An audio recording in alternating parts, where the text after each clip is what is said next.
ॐ यो ब्रह्माणं विदधाति पूर्वं यो वै वेदांश्च प्रणोति तस्मै तमहदेवम् आत्मबुद्धिप्रकाशं मुमुक्षुर्वै शरणमहं प्रपद्ये।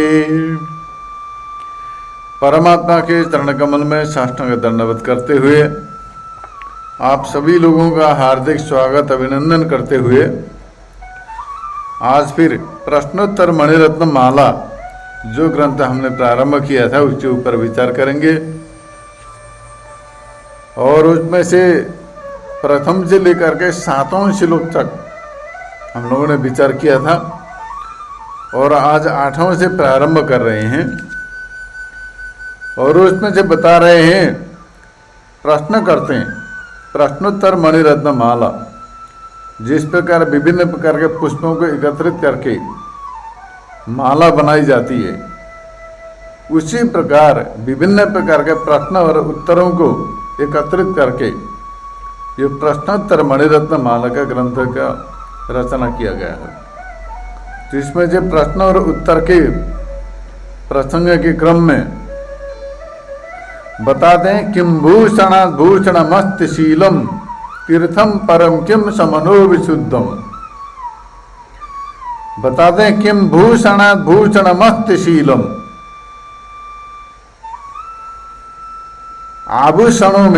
भूषणों में सबसे उत्तम भूषण क्या है? जो आभूषण होते हैं ना, भूषण विभिन्न प्रकार के हीरे जवाहर लगाते हैं, विभिन्न प्रकार के श्रृंगार सामग्रियां होती हैं, विभिन्न प्रकार के वेशभूषाएं होते हैं, आभूषण। सभी प्रकार के आभूषणों में सबसे उत्तम आभूषण क्या है? भूषण क्या है? किम भूषणात् भूषणमस्तिशीलम। सो बताते हैं कि उत्तम चरित्र ही सबसे बड़ा आभूषण है।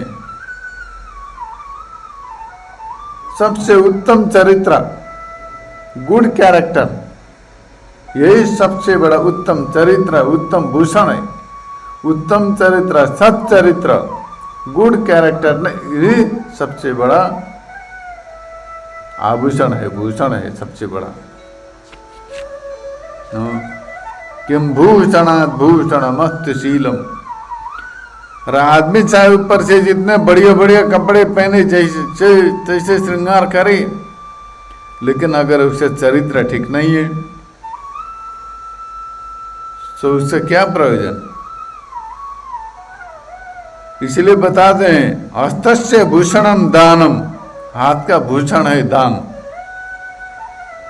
दान 3 प्रकार के होते हैं। दान के मतलब किसी पंडित पुजारी को दे देना ही दान नहीं है। दान 3 प्रकार के होते हैं, इष्ट, पूर्त और दत्त।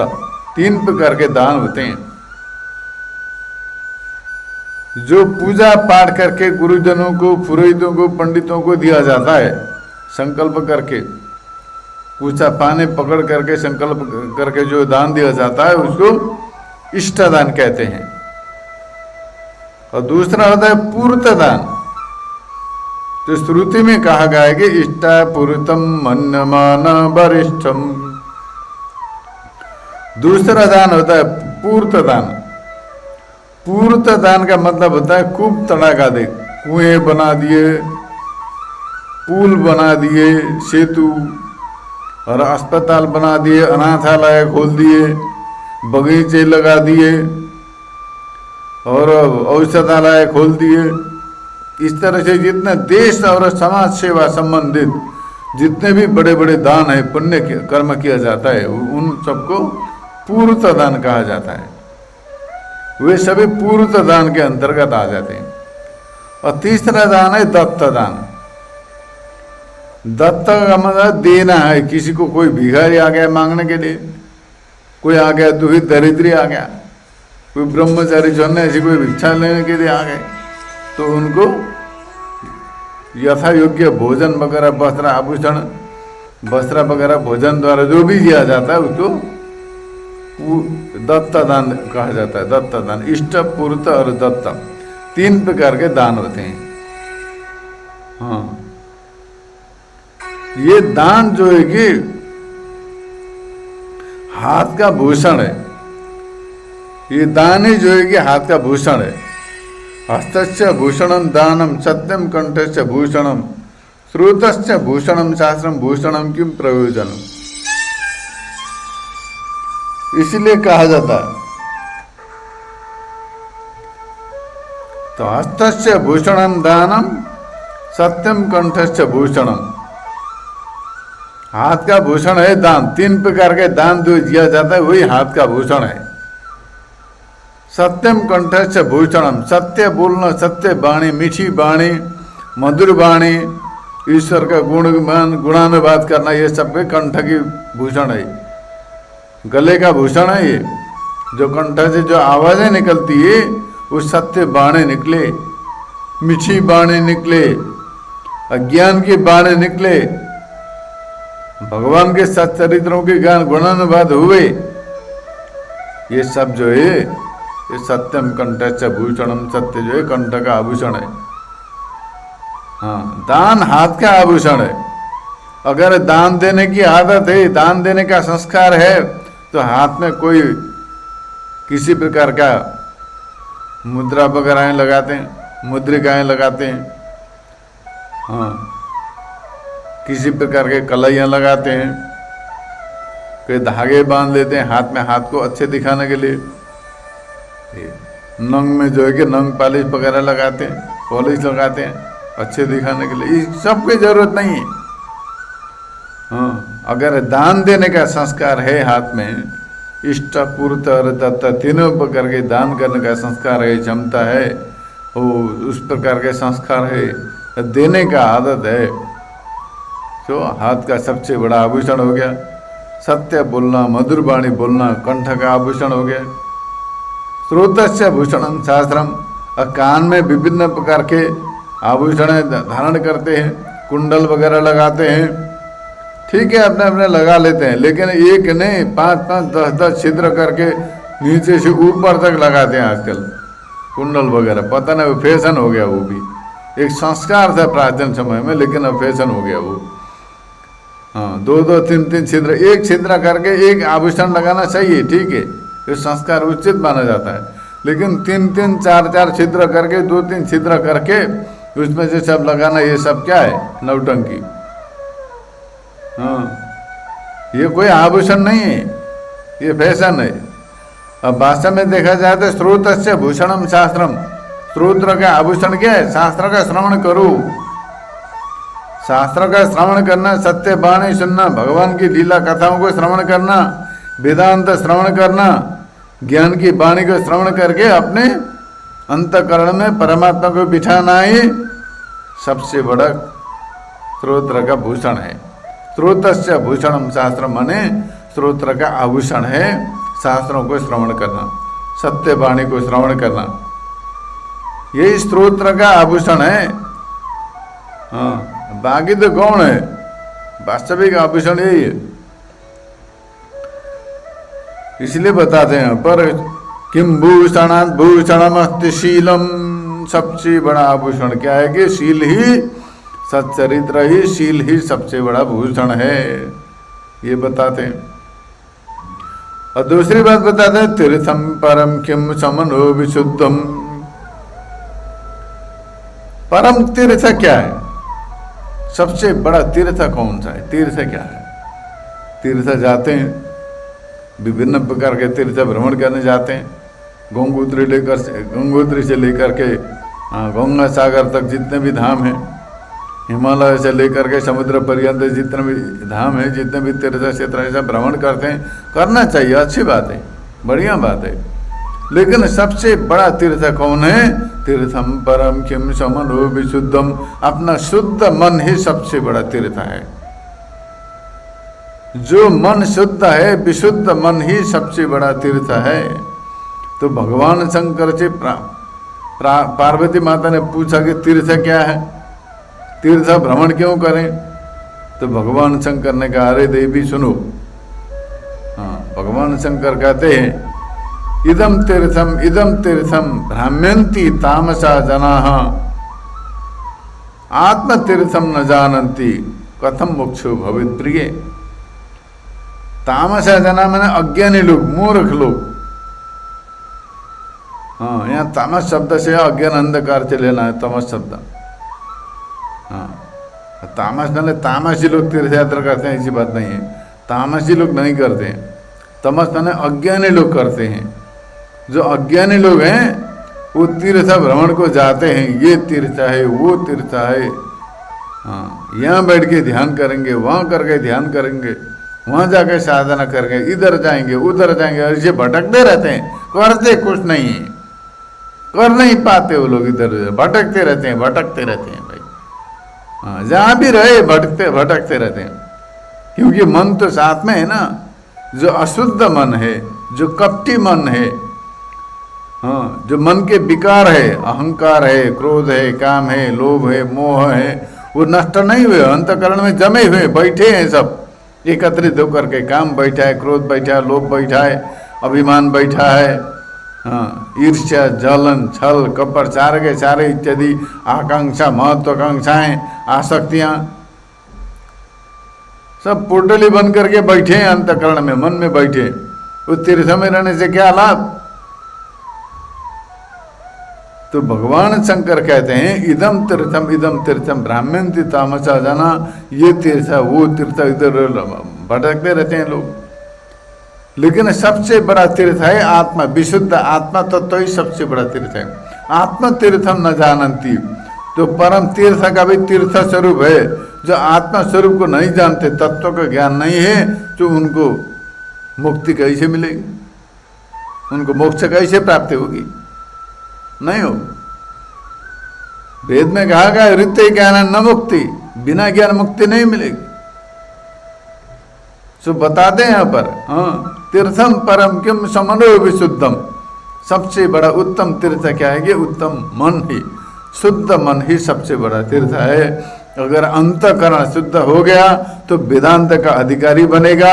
वेदांत का अधिकारी बनने के बाद तत्वमसि महावाक्य श्रवण करेगा, तत्वबोध हो जाएगा तो मुक्ति मिलेगी, मुक्त हो जाएगा, मुक्त ही था पहले से।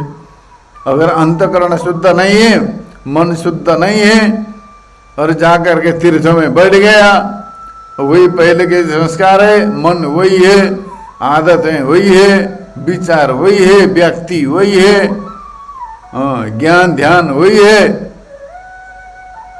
तो फिर क्या मिलेगा? होगा कुछ नहीं। इसलिए जहां भी रहने का महत्वपूर्ण नहीं है, ज्ञान महत्वपूर्ण है, उद्देश्य महत्वपूर्ण है, अनुभूति महत्वपूर्ण है। कोलाहल में जाकर के रहने से चित्त विक्षिप्त होगा, इसलिए एकांत का विधान किया गया है। एकांत ठीक है, हाँ, इसलिए कहते हैं किम भूषणात् भूषणम अस्ति शीलम, भूषण में सबसे बड़ा भूषण है शील, और तीर्थों में सबसे बड़ा तीर्थ है शुद्ध मन।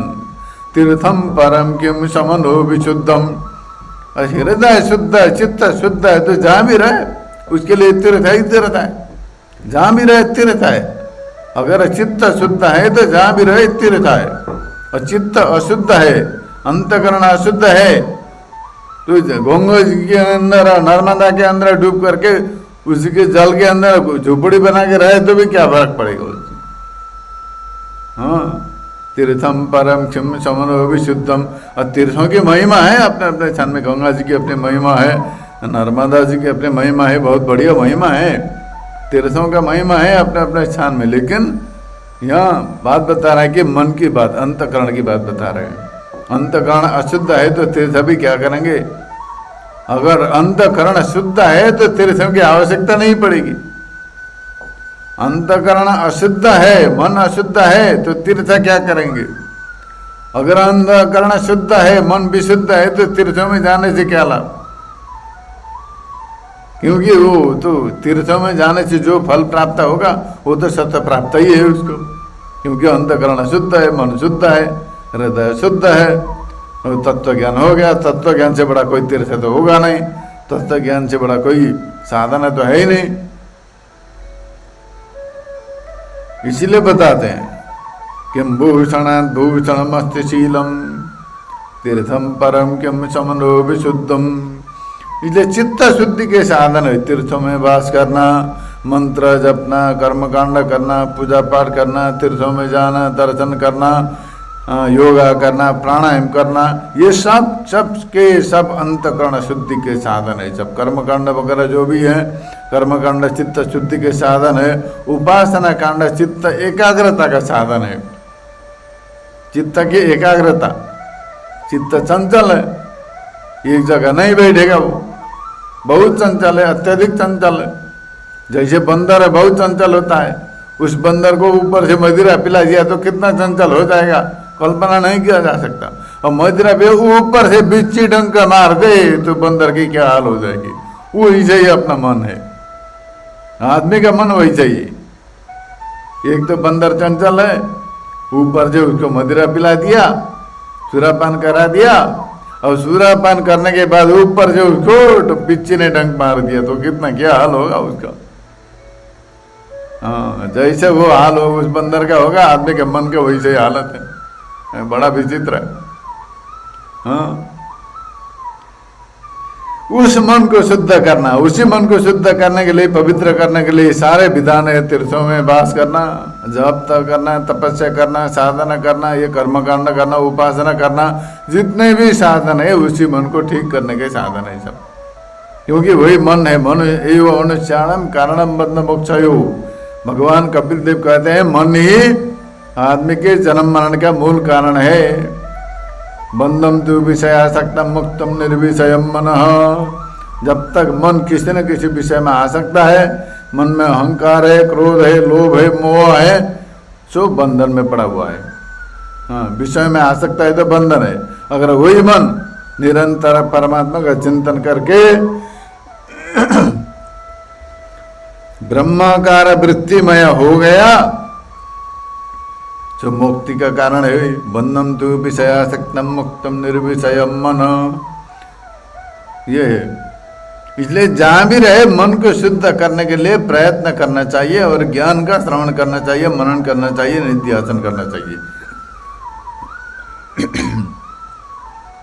वेदांत श्रवण मनन के अतिरिक्त बढ़िया सबसे उत्तम साधना कोई हो ही नहीं सकता। वेदांत श्रवण मनन के अतिरिक्त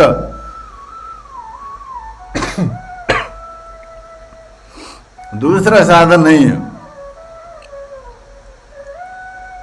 इसलिए वेदांत श्रवण करना ही सबसे बड़ा ज्ञान का साधन है। तो आगे बताते हैं यहाँ पर, किमत्र हेयम कनकम च कांता। सबसे बड़ा त्याग करने योग्य वस्तु क्या है? सबसे बड़ा त्याग करने योग्य वस्तु है कनकम च कांता, सोना और स्त्री।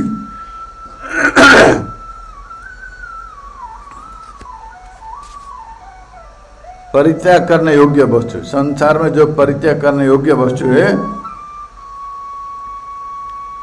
कनकम च कांता। कनक माने कांचन कामिनी, ये दोनों का परित्याग करना चाहिए। कांचन और कामिनी दोनों में फंसा हुआ है आदमी, उसी के कारण अंतकरण मन भी अशुद्ध हो गया है, शील भी भंग हो गया उसी के कारण। इसलिए बताते हैं कि त्याग करने योग्य वस्तु क्या है संसार में, क्या त्याग करना चाहिए।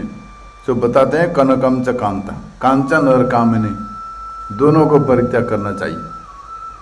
श्राव्यम सदा किम गुरुविद वाक्यम। श्रवण क्या करना चाहिए, किसका श्रवण करना चाहिए, क्या सुनना चाहिए? तो बताते हैं वेद और गुरु का वचन श्रवण करना चाहिए। वेद और ब्रह्मनिष्ठ गुरु हैं जो संत महात्मा हैं, उनके वचन श्रवण करना चाहिए। इसलिए बताते हैं यहाँ पर, हाँ, वेद और गुरु का वचन श्रवण करना चाहिए। और दूसरा है कि तब ब्रह्म गते संति। परमात्मा की प्राप्ति के लिए क्या साधन है? परमात्मा की प्राप्ति के लिए साधन क्या क्या है? जो बताते हैं सत्संगतिर्दान विचार तो सा। 4 प्रकार के साधन बतलाए गए हैं। परमात्मा की प्राप्ति के लिए 4 प्रकार के साधन बतलाए गए हैं। सत्संग, सात्विक दान, परमेश्वर का स्वरूप का मनन और संतोष, ये 4 प्रकार के साधन हैं। परमात्मा प्राप्ति के साधन है, 4 प्रकार के साधन। कि तब ब्रह्म गते संति सत्संगतिर्दान विचार तो सा। कि संति संतोखिल वीतरागा अपातमोहा शिव तत्वनिष्ठा। इसलिए बताते हैं ब्रह्म प्राप्ति के लिए, परमात्मा प्राप्ति के लिए 4 साधन है। सात्विक क्या है पूछने पर बताते हैं सत्संग अतिरिदान विचार शोष। सत्संग, सात्विक दान, परमेश्वर के स्वरूप का चिंतन मनन और संतोष की भावना, ये परमात्मा प्राप्ति के लिए 4 साधन है। और महात्मा कौन है? महात्मा बोलते हैं साधना महात्मा, तो महात्मा कौन है? तो पूछने पर कहते हैं संपूर्ण संसार से जिनकी आसक्ति नष्ट हो गई है और जिनका अज्ञान का नाश हो चुका है और जो कल्याण रूप परमात्मा के तत्व में स्थित है, वही महात्मा है।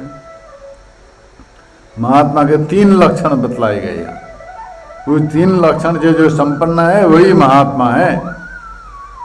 बताते हैं यहाँ पर महात्मा कौन है? जो महात्मा बताते हैं अपातमोहा शिव तत्वनिष्ठा कि संति संतोखिल वीतरागा अपातमोहा शिव तत्वनिष्ठा।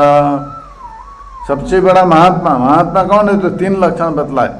जो संपूर्ण संसार के विरक्त हो, माने संपूर्ण संसार संबंधित विषयों से जिसकी आसक्ति नष्ट हो गई है और जिनका अज्ञान नाश हो चुका है, अज्ञान निवृत्त हो गया है, अज्ञान जिनका नाश हो चुका है और जो कल्याण रूप परमात्मा तत्व में स्थित है, ब्रह्मनिष्ठ परमात्मा तत्व में स्थित है, वही महात्मा है।